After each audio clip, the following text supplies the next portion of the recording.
Évangile selon Luc au chapitre 14. On va lire à partir du verset 15. Luc chapitre 14 à partir du verset 15.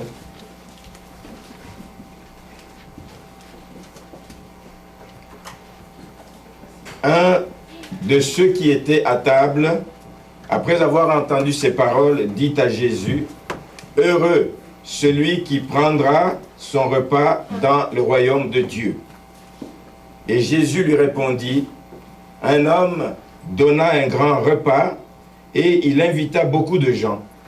À l'heure du repas, il envoya son serviteur dire aux conviés: Venez, car tout est déjà prêt. Mais tous, unanimement, se mirent à s'excuser. Le premier lui dit: J'ai acheté un champ et je suis obligé d'aller le voir. Excuse-moi, je te prie. Un autre dit: J'ai acheté 5 paires de bœufs et je vais les essayer. Excuse-moi, je te prie. Un autre dit: Je viens de me marier et c'est pourquoi je ne puis aller. Verset 21. Le serviteur de retour rapporta ces choses à son maître. Alors le maître de la maison, irrité, dit à son serviteur: Va promptement dans les places et dans les rues de la ville et amène ici les pauvres, les estropiés, les aveugles et les boiteux. Le serviteur dit: Maître, ce que tu as ordonné a été fait. Et il y a encore de la place. Le serviteur dit: Maître, ce que tu as ordonné a été fait et il y a encore de la place. Et le maître dit au serviteur: Va dans les chemins et le long des haies, et ceux que tu trouveras, contrains-les d'entrer, afin que ma maison soit remplie. Car je vous le dis, aucun de ces hommes qui avaient été invités ne goûtera de mon souper. Va dans les chemins et le long des haies, et ceux que tu trouveras, contrains-les d'entrer, afin que ma maison soit remplie. Seigneur, merci pour cette parole, Seigneur, qui nous interpelle alors que nous nous engageons dans ce mouvement d'évangélisation. Le désir de ton cœur, c'est que ta maison soit remplie. Nous voulons nous engager à la remplir, Seigneur. Nous voulons nous engager à la remplir en obéissant simplement à ce commandement que tu nous as donné, d'aller, de faire de toutes les nations les disciples. Tu nous précéderas dans cette action et tu nous accompagneras dans cette action pour que, Seigneur, ta maison soit remplie. Amen.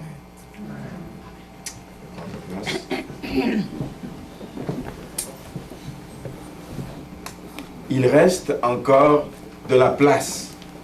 C'est le titre du message aujourd'hui. Et ce matin, c'est vrai qu'il reste encore de la place. Si vous regardez, là, regardez le nombre de chaises, il reste encore beaucoup de place. Il reste encore de la place pour ajouter des chaises. Notre vie chrétienne doit être une vie qui se préoccupe de remplir la maison du Seigneur. Pas la remplir de n'importe qui, pas la remplir n'importe comment, mais la remplir des gens qui sont assoiffés, des gens qui cherchent sans jamais trouver, ou des gens qui cherchent à la mauvaise place. Il y a des gens qui cherchent. Allez dans les rues, allez demander aux gens qui sont dans des sectes, de tout, ils cherchent, mais ils cherchent à la mauvaise place. Notre mission est de les ramener sur le bon chemin. Notre mission est de les ramener à la bonne place pour qu'ils puissent trouver ce que nous avons trouvé. Et c'est le bonheur parfait. Amen. Amen. La plénitude de la vie chrétienne, bien-aimée, ce n'est pas seulement d'adorer. On peut passer notre vie à adorer. Le Seigneur nous appelle, oui, à adorer. Le Seigneur, oui, nous appelle à louer. Le Seigneur nous appelle à célébrer le Seigneur. Mais le Seigneur nous appelle à aller au-delà. Le servir dans l'église, oui, mais aller au-delà et obéir à ce commandement dans Matthieu, chapitre 28, verset 19. Allez, adorez-moi, mais allez. Adorez-moi, mais servez. Adorez-moi, mais sortez. Allez et faites de toutes les nations les disciples, parce qu'il reste encore de la place dans la maison du Seigneur. Le Seigneur veut remplir sa maison. Le Seigneur veut nous avoir tous autour de cette table. Le jour des noces de l'agneau, il veut nous avoir nombreux. Il veut avoir toute sa créature. Le Seigneur cherche ceux qui vont se lever et qui vont aller faire des disciples, qui vont aller enseigner les personnes, qui vont aller ouvrir les yeux à ceux qui sont encore aveuglés. Et nous sommes engagés depuis quelque temps dans ce mouvement d'évangélisation parce que nous voulons réellement gagner des âmes qui se perdent, des âmes qui se meurent. Et le monde est vraiment en période difficile. Le monde traverse des moments difficiles. Le monde est en danger. C'est comme un bateau qui va couler. Le monde est un peu comme ça aujourd'hui. En danger de naufrage. Nous ne pouvons pas assister indifférents. Nous ne pouvons pas assister comme si nous n'avions pas des moyens, comme si nous n'avions pas une capacité de sortir et d'aller chercher des hommes et des femmes, aller à leur secours. Plusieurs crient au secours d'un Dieu qu'ils ne connaissent pas. Plusieurs crient au secours sans savoir évidemment vers qui ils crient. Nous avons cette mission lourde d'aller vers ces personnes. Comme je disais, merci beaucoup pour la première réponse que vous avez donnée.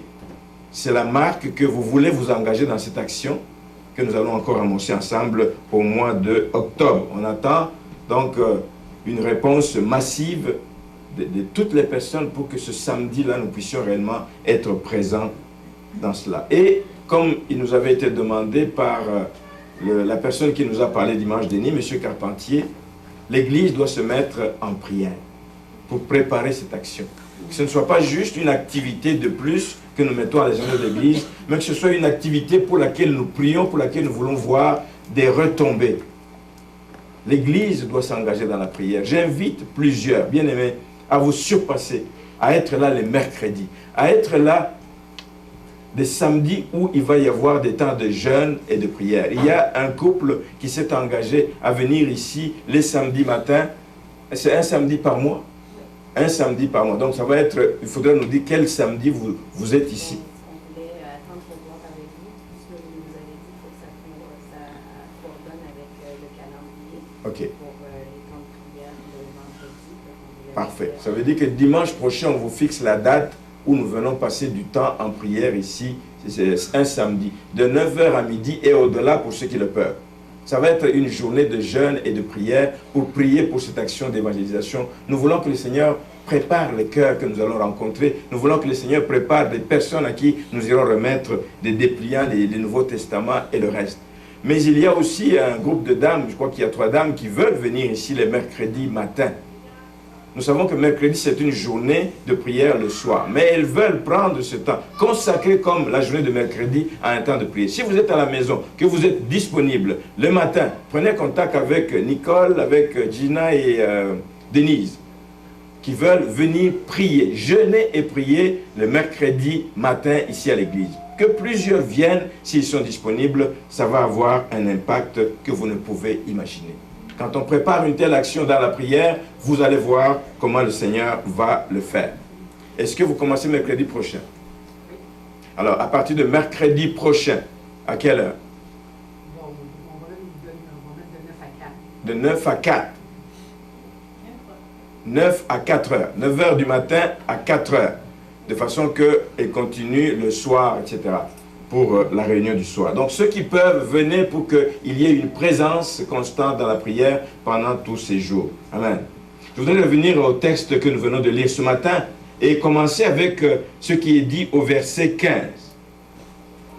Il dit, un de ceux qui étaient à table, après avoir entendu ces paroles, dit à Jésus, heureux celui qui prendra son repas dans le royaume de Dieu. C'est un verset qui vient illustrer des croyances que les gens ont. Beaucoup de gens croient des choses, mais qui ne sont pas confirmées par le Seigneur. Ils croient que, puisqu'ils sont juifs, puisqu'ils sont pharisiens, leur place est assurée auprès du trône de Dieu.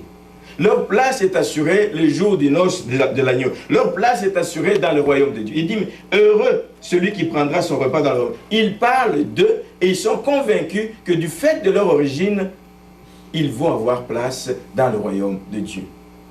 Pourtant, la parole de Dieu nous dit, et Dieu les avait avertis, Jésus les avait avertis, quand nous lisons au chapitre 13, le verset 24, du même chapitre de Luc, du même livre de Luc, chapitre 13, verset 24, voici ce que la Bible dit. « Efforcez-vous d'entrer par la porte étroite, car je vous le dis, beaucoup chercheront à entrer et ne le pourront pas. » Beaucoup chercheront à entrer et ne le pourront pas. Quand le maître de la maison se sera levé et aura fermé la porte, et que vous, étant dehors, vous commencerez à frapper à la porte en disant « Seigneur, Seigneur, ouvre-nous », il vous répondra « Je ne sais d'où vous êtes ».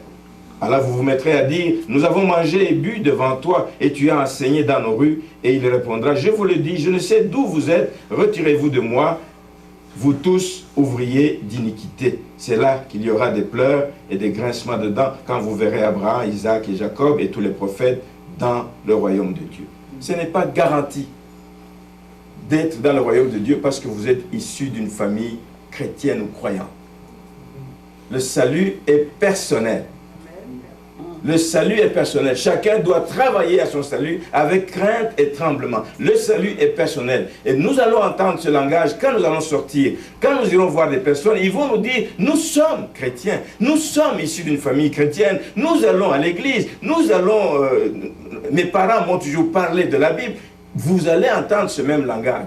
La seule chose qu'on peut dire, c'est que le salut est personnel. Le salut, tu l'obtiens quand tu reconnais Jésus-Christ comme Seigneur et Sauveur de ta vie. Quand tu te répands de tes péchés, quand tu décides de changer de mode de vie, quand tu décides de marcher dans les voies qui honorent le Seigneur. Amen. Tu ne peux pas prétendre être enfant de Dieu si tu n'as jamais fait la repentance, si tu n'as jamais décidé de changer et de t'abandonner entre les mains du Seigneur.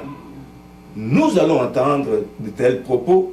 Il faut que nous soyons préparés, que personne ne peut prétendre qu'il sera dans le royaume par ses propres moyens ou par la force de l'hérédité. Je suis issu d'une famille de pasteurs, donc j'ai le droit d'ici. Personne. Nous allons l'entendre et je voudrais que nous soyons aussi prévenus là-dessus. C'est une parabole qui illustre parfaitement bien le grand amour de Dieu. Le grand amour de Dieu pour l'humanité. Dieu a réellement aimé le monde qu'il a donné son Fils unique. Il a donné son Fils unique pour que celui qui le reconnaît comme Seigneur et Sauveur ne périsse point, mais qu'il ait la vie éternelle. Et c'est ce que nous voyons dans ce texte. Le texte, court soit-il, nous parle de trois personnages. Il nous parle d'abord d'un homme. C'est le verset 14, chapitre 14. Il dit, un homme donna un grand repas et il invita beaucoup de gens. Il nous parle aussi de tous les invités à qui il a lancé des invitations longtemps à l'avance.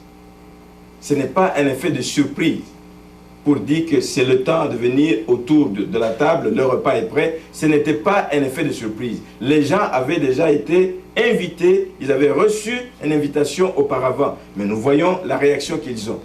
Le texte nous parle aussi en troisième lieu d'un serviteur, le serviteur de ce maître, celui qui l'a envoyé aller chercher. Et je voudrais que ce matin, on puisse s'attarder beaucoup plus sur l'attitude de ce serviteur. Nous allons voir que nous sommes aussi des serviteurs que le Seigneur envoie. Quelle est l'attitude de ce serviteur? Quelle doit être notre attitude lorsque nous sortirons pour ce moment d'évangélisation? L'homme qui invite, on peut le comparer à Dieu. Dieu qui invite l'humanité. Venez à moi, vous tous qui êtes fatigués et chargés. Venez, vous allez trouver le repos à moi. Venez, vous avez le salut à moi. Venez, vous allez trouver le bonheur à moi. Venez, venez, venez. J'ai un grand festin que j'ai organisé pour vous qui m'a coûté cher, qui m'a coûté le prix du sang de Jésus-Christ. Le festin ici a coûté cher à cet homme. Il dit qu'il a donné un grand repas et il invita beaucoup de gens. Dieu invite tous ceux qui sont encore en dehors. Dieu invite tous ceux qui courent encore dans les rues. Dieu invite ceux qui se meurent encore dans l'ignorance. Mais qui répondra à cet appel? Nous voyons que plusieurs donnent toutes sortes d'excuses qui ne tiennent pas. Oui, c'est des excuses qui sont plus ou moins valables. Mais à partir du moment où tu avais été invité à l'avance, tu connaissais le jour et l'heure du repas, tu pouvais prendre tes dispositions. Mais toutes les raisons qu'ils donnent, certaines sont valables, d'autres ne le sont pas. Quand on veut, on peut, dit-on. Quand ils savent qui les invite, ils iront. Quand ils savent qui les invite, ils vont se déplacer. Donc, l'homme organise un grand festin qui lui coûte très très cher. Il invite ses amis, il invite des proches, il invite J'imagine aussi des personnalités de la place, parce qu'il veut se réjouir avec tous ceux qui sont proches de lui. Toutes sortes d'excuses, et il y en aura encore. Et aujourd'hui encore, même dans l'église, il y a des excuses. Quand Dieu t'invite à sortir, il y a encore des gens qui vont trouver des excuses. Les excuses ont toujours existé, mais cela ne doit pas nous arrêter dans la mission vers laquelle le Seigneur nous appelle. Quand nous sortons, nous devons savoir aussi que nous allons vers des personnes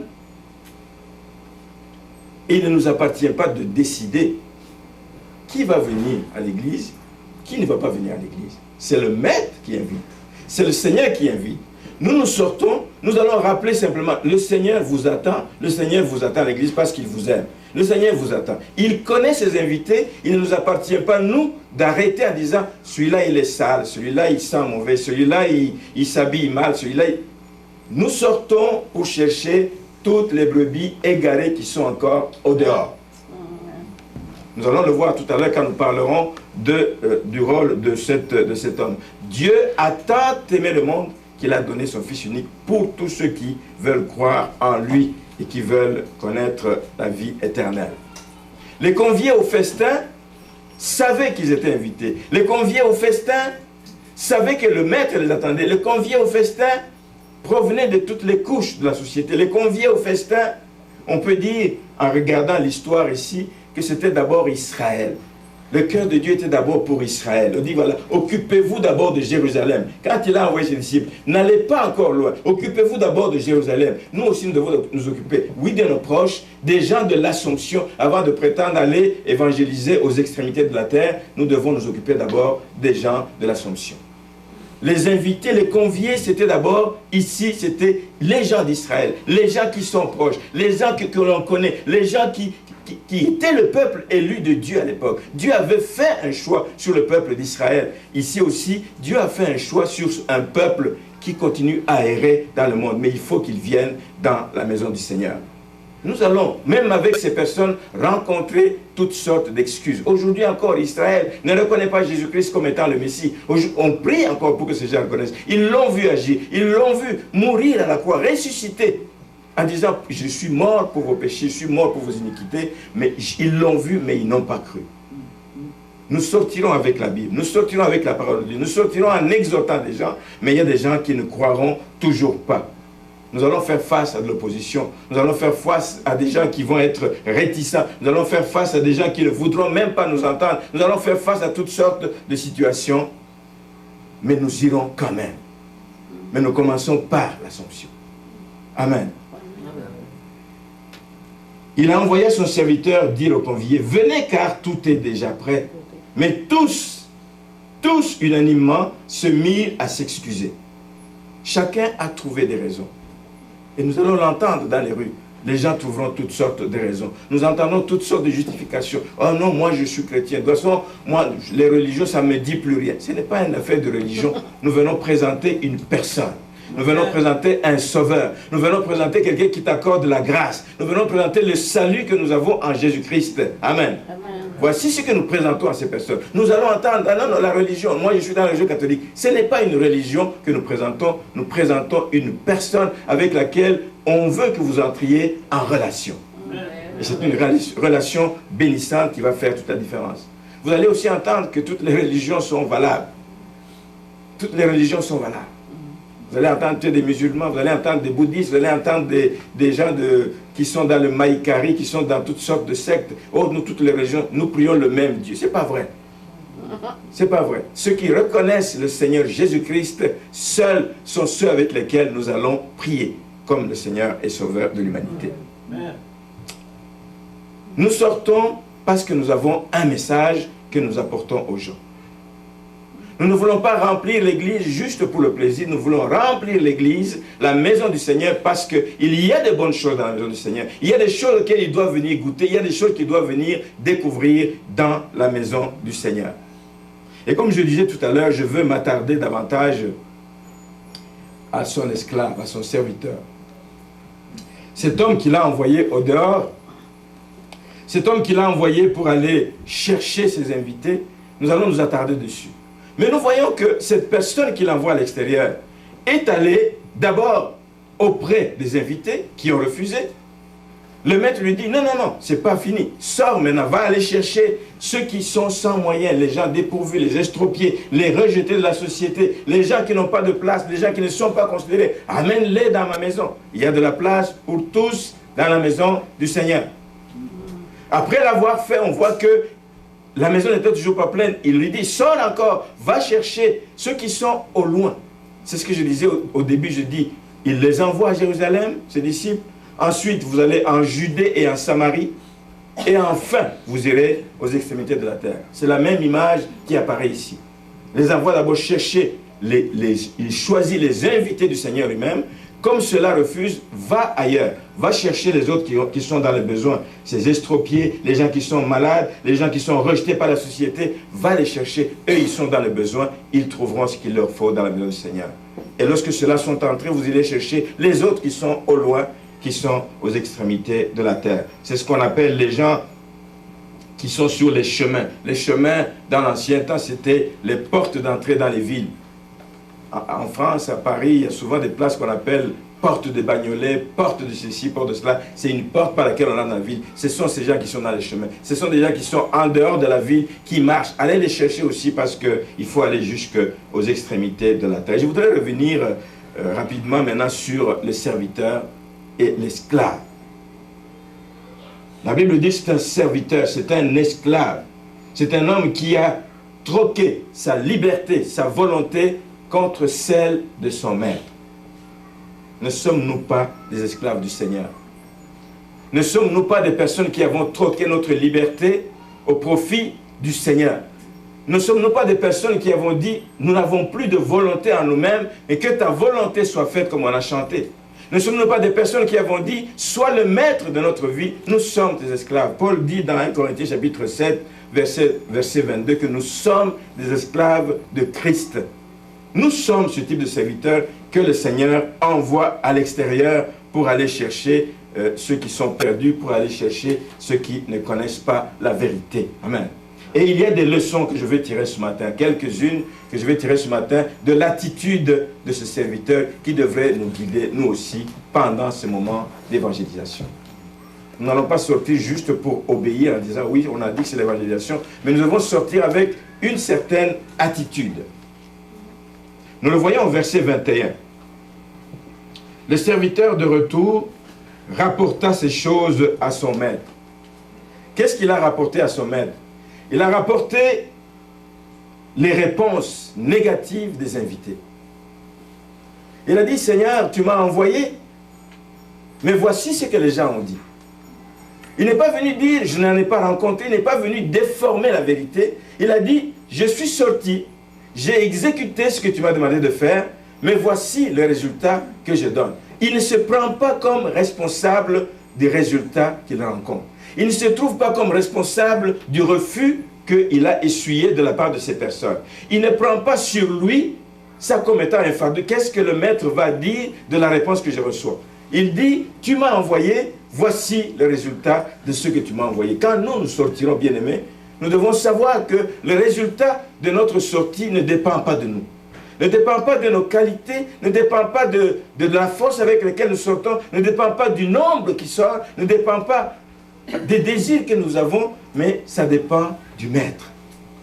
Nous allons sortir juste comme des personnes qui avons obéi à l'ordre du Seigneur.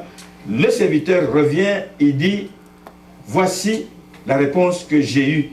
Voici la réponse que j'ai eue.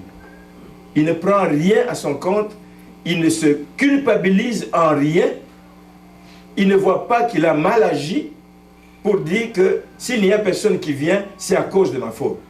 Que personne, lorsque nous sortirons, ne se sente responsable de quoi que ce soit.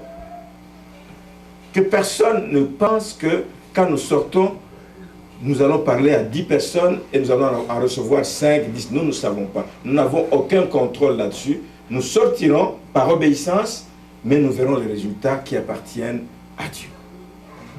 C'est la première leçon que je vais tirer. C'est une question d'attitude.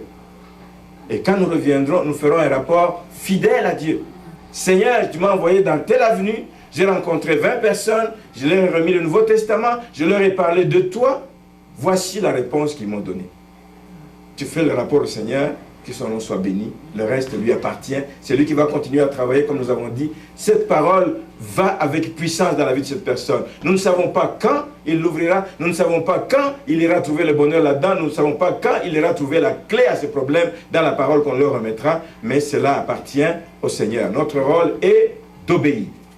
La première attitude que nous devons avoir, c'est juste une attitude d'obéissance, de sortir, et le reste, le Seigneur va faire ce qu'il y a. La deuxième chose qui risque d'arriver, et une leçon que nous tirons de ça, c'est qu'après avoir essuyé cet échec, il dit, le serviteur de retour rapporta ces choses à son maître.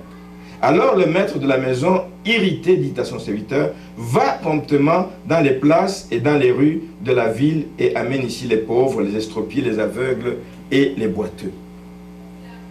Ce serviteur n'a pas boudé. Ce serviteur ne montre pas à son maître que j'ai perdu mon temps.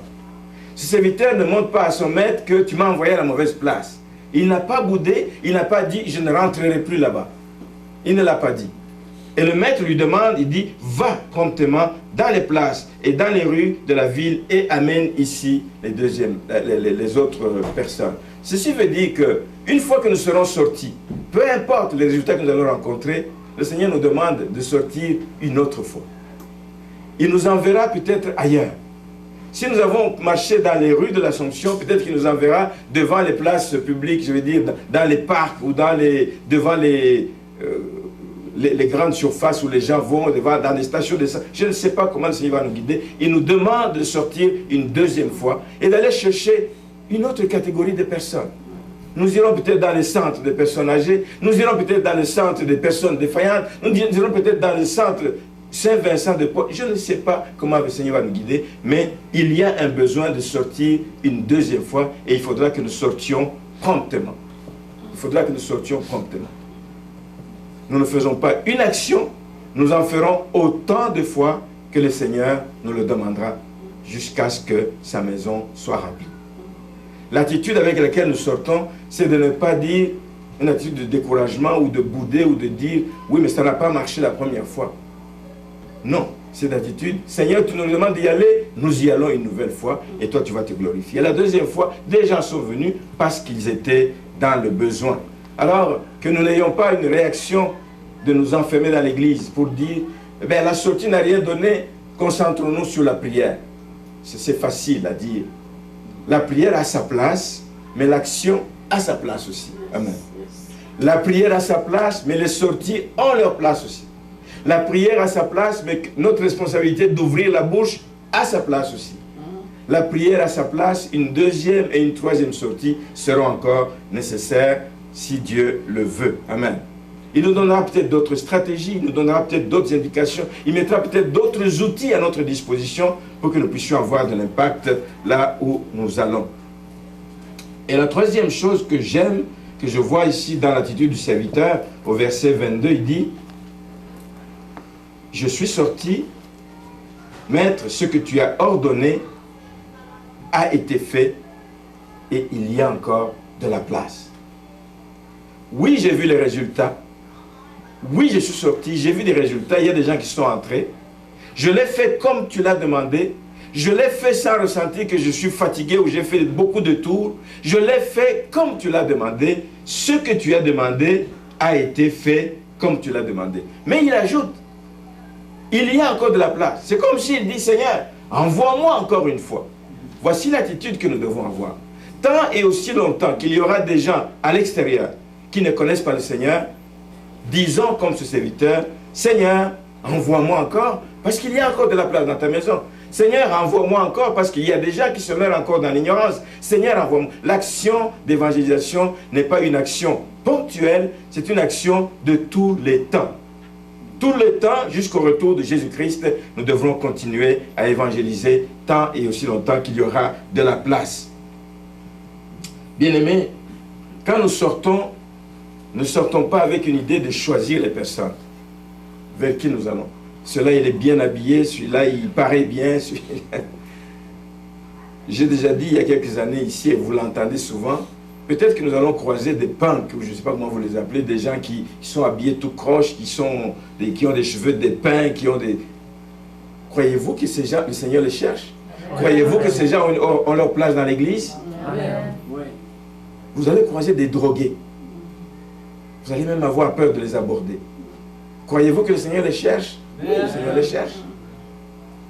Nous n'avons pas à choisir. Nous n'avons pas à nous diriger vers des personnes qui paraissent bien. Nous devons aller vers toutes les brebis égarées de la maison du Seigneur. Il ne faudra pas choisir à qui présenter l'évangile en fonction de sa condition. Il ne faudra pas non plus se décourager. Il ne faudra pas non plus dire que l'évangélisation ne porte pas de fruits. Il ne faudra pas nous dire que l'évangélisation, ce n'est pas la solution. Faisons autre chose. Nous l'avons déjà vu dans l'église. Nous l'avons essayé, ça ne marche pas, donc ce n'est pas la volonté de Dieu. Non. Le serviteur qui est sorti, il a fait ce qui était la volonté de se mettre, mais le résultat n'était pas au rendez-vous. Amen. Moi, ce que je voudrais apporter ici ce matin, et je me suis toujours posé la question, c'est que quand je regarde comment les témoins de Jéhovah ne se lassent ni ne se fatiguent d'aller cogner aux portes des gens. Et quand je vois tout ce qu'ils récoltent, quand je vois comment les Mormons sont venus jusqu'à ma porte, chez moi, chercher mon beau-frère, le frère de Maman Donna, qu'ils l'ont gagné. Qu'ils l'ont gagné parce qu'il a quitté la vérité, il venait à l'église, il a quitté la vérité pour aller chez les Mormons. Je me demande ce qui manque aux enfants de Dieu, aux chrétiens, pour que nous puissions avoir le même impact. Et je vous laisse là-dessus. Que chacun puisse se demander, qu'est-ce que moi je dois faire? Qu'est-ce que je peux faire? Quelle attitude je dois adopter? C'est une attitude de persévérance. Des gens comme les témoins de Jéhovah, ils ne lâchent pas le morceau. Tu vas les chasser la première fois, ils vont revenir une deuxième fois. Ils vont revenir une troisième fois. Et la Bible nous dit ici, et on le voit au verset 23, ça j'ai trouvé ça spécial. Le maître dit au serviteur, va dans les chemins et le long des haies, et ceux que tu trouveras, contrains-les d'entrer. Contraindre quelqu'un. Ce n'est pas ce que je demande, que nous sortions pour prendre quelqu'un par la main et dire, viens à l'église, ce n'est pas ça. Contraindre dans ce sens ici, c'est être insistant. C'est être insistant, c'est revenir à la charge. Ces gens qui ont détourné le frère de Donna, je les voyais jour après jour. Ils sont même venus jusqu'à cogner à ma porte parce qu'ils cherchaient Jean de Dieu. Est-ce que Jean de Dieu est là? Que nous soyons persévérants dans l'action que nous allons entreprendre, bien-aimés. Que nous puissions ne pas lâcher le morceau parce que quelqu'un nous a traités je ne sais pas de quoi. Que nous ne puissions pas abandonner parce qu'on a cogné à 2-3 portes, il n'y a pas de réponse. Que nous ne puissions pas lâcher prise parce qu'on a vu quelqu'un venir au Seigneur, quelqu'un venir à l'église, et puis après il rentre dans le monde. Que nous ne puissions pas arrêter cette action. C'est ma prière pour l'église et c'est mon exhortation pour chacun de vous ce matin. Ne pas lâcher prise. Continuer jusqu'au retour de Jésus-Christ. Et c'est comme ça que nous remplirons la maison du Seigneur. Si nous ne le faisons pas, les autres vont le faire à notre place. Et ils vont les amener ailleurs que le Seigneur veut ses enfants. Alors en terminant, je voudrais que nous puissions savoir la préoccupation du Maître quand il nous lance dans cette action d'évangélisation. C'est que, comme j'ai dit au début, sa maison soit remplie. Sa maison, c'est l'église. Sa maison, c'est le ciel. Amen. Nous sommes en attendant dans l'église ici, mais notre destination finale, c'est auprès de lui au ciel. Il nous a préparé une place. Il veut que nous soyons nombreux autour de lui, que sa maison soit remplie de toutes ces personnes qui se meurent. Nous avons la mission d'aller piller l'enfer et d'aller peupler le ciel, de façon que le jour du noce des agneaux, qu'il n'y ait pas de place vide. Apocalypse, verset 19, nous en parle. Le Seigneur nous attend nombreux. Il va falloir donc veiller à cela, avec persévérance, sans jamais lâcher prise. Mais il va falloir que nous n'avons pas seulement la mission d'aller vers des personnes pour les amener à l'église, mais une fois qu'ils sont dans l'église, il y a un travail de suivi à faire. Je voudrais m'arrêter un petit peu là-dessus ce matin. Il y a un travail de suivi qui va se faire. Ça dépendra, le succès de l'action que nous allons mener va dépendre de ce que nous aurons comme stratégie pour accueillir ces gens. Comment on les reçoit. Avec sourire, en s'intéressant à eux ou en les laissant dans un coin. J'ai été marqué, moi, par la dernière église où j'étais avant de quitter l'Afrique. J'ai été marqué par le pasteur qui m'a accueilli dans cette église. Je l'ai déjà dit et je le répète pour montrer l'importance de l'accueil. Les gens viennent parce qu'ils ont faim et soif, mais les gens viennent parce qu'ils ont besoin aussi de compagnie, de la bonne compagnie des enfants de Dieu. Ils ont besoin de se sentir acceptés dans la famille dans laquelle ils viennent. Et nous avons cette responsabilité de veiller au grain, de veiller quand la personne vient à la porte, que quelqu'un, oui, lui serre la main, que quelqu'un s'intéresse à lui, que quelqu'un lui demande son numéro de téléphone, comme je demande le téléphone à Lise. C'est Lise? Lynn. À Lynn. S'intéresser à la personne, de se demander est-ce que tu vas revenir? Tu as la place au milieu de nous. Voici ta place. Je veux m'asseoir à côté. Viens t'asseoir à côté de moi. Viens me parler. Viens m'écouter. Je veux t'avoir comme, je ne dirais pas ami, mais je veux t'avoir comme frère, comme sœur dans l'église. S'intéresser aux personnes qui viennent, qui se sentent aimées, qui se sentent entourées, qui se sentent avoir leur place dans l'église. Et il y a là-dessus une histoire qu'on raconte. Ce n'est pas une histoire, c'est un fait d'un journaliste, paraît-il. Vous savez, les journalistes, c'est des fouineurs, qui est sorti et qui dit « Je vais aller visiter des églises pour voir comment se fait l'accueil dans les églises. » Et il l'a fait de manière systématique, avec méthode. Il dit « Je vais passer là-dedans, je vais voir qui va me donner un sourire. Si quelqu'un va me sourire, rien que ça. » Et à chaque chose qu'il veut observer, il donne comme des points. 10 points si on me sourit. 10 points si quelqu'un m'invite à s'asseoir, à m'asseoir à côté de lui. 10 points si quelqu'un veut me demander mon numéro de téléphone et mon nom. 10 points quand quelqu'un m'invite à prendre le café. 10 points quand quelqu'un me demande si je vais revenir à l'église. 10 points, etc. 10 points, 10 points, 10 points. À d'autres qui sont plus importants, ils donnent 100 points, 200 points, 2000 points lorsque quelqu'un l'invite à rencontrer. Peux-tu venir rencontrer le pasteur? Vous savez que souvent, je cours quand il y a un invité, mais je suis accroché en cours de route. Je voulais aller saluer la personne qui est venue la première fois, mais elle est partie. Que quelqu'un le retienne. Viens saluer le pasteur. Viens, je vais te conduire chez mon pasteur. Ça fait du bien, il va se sentir valorisé. Et ce journaliste a observé. Il a fait 18 églises. 18 églises. Voici les résultats qu'il a eus. Dans 11 de ces églises, il a donné moins de 100 points. 11 sur 18, moins de 100 points. Ça veut dire qu'il n'a peut-être pas trouvé de sourire. Personne ne s'est intéressé à lui. Personne. Il est entré, là où il s'est assis, il s'est levé, il est parti. 11 sur 18, moins de 100 points. 5 églises seulement ont eu moins de 20 points. Et seulement 2 églises ont dépassé le cap des 20 points. Moi, ça me parle. Moi, ça m'interpelle. Moi, ça me pousse à dire à l'église, oui, c'est bon de faire cette action d'évangélisation, mais il faut qu'il y ait une suite à cela. Quand ces personnes vont venir, qui va les accueillir? Qui va s'intéresser à eux? Qui va leur montrer, voici les ministères qu'il y a dans l'église? Et le Seigneur va nous aider à mettre aussi les structures en place dans les prochaines semaines pour que nous puissions réellement prendre ces choses au sérieux et que nous ne puissions pas faire un coup d'épée dans l'eau. Les gens viennent et puis après on les voit sortir dans l'église parce que personne ne s'intéresse à eux. Je dis que je veux terminer avec comme une prière que je vais formuler ce matin. Je formule une prière pour dire que dans quelques mois, après X actions que nous aurons amorcées, que l'on puisse dire, comme ce serviteur a dit, ce que tu as ordonné a été fait. Ce que tu as ordonné a été fait, Seigneur. Nous l'avons fait pour que tous ceux que tu nous as envoyés chercher viennent dans l'église. Nous l'avons fait malgré les réponses, malgré les excuses que nous avons rencontrées.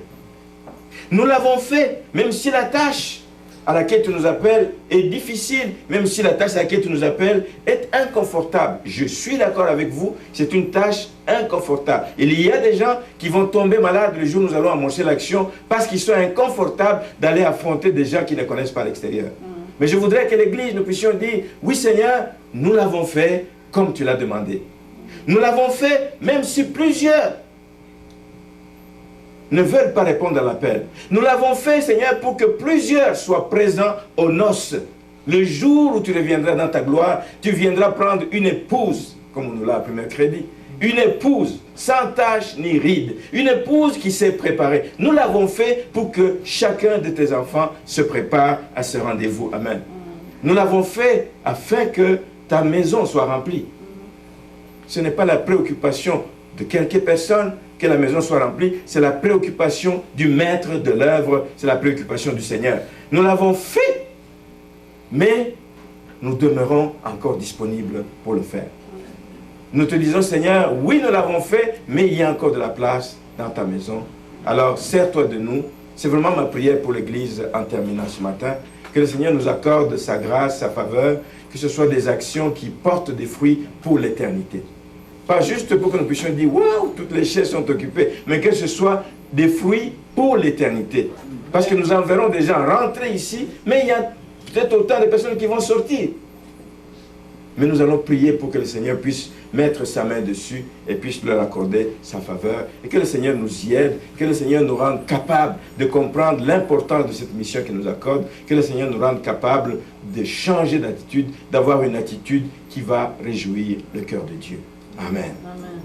Que le Seigneur vous bénisse et que le Seigneur fasse que nous puissions réellement nous réjouir des résultats qui vont avoir lieu à l'issue de toutes ces actions. Amen. Amen. Je voudrais terminer en donnant quelques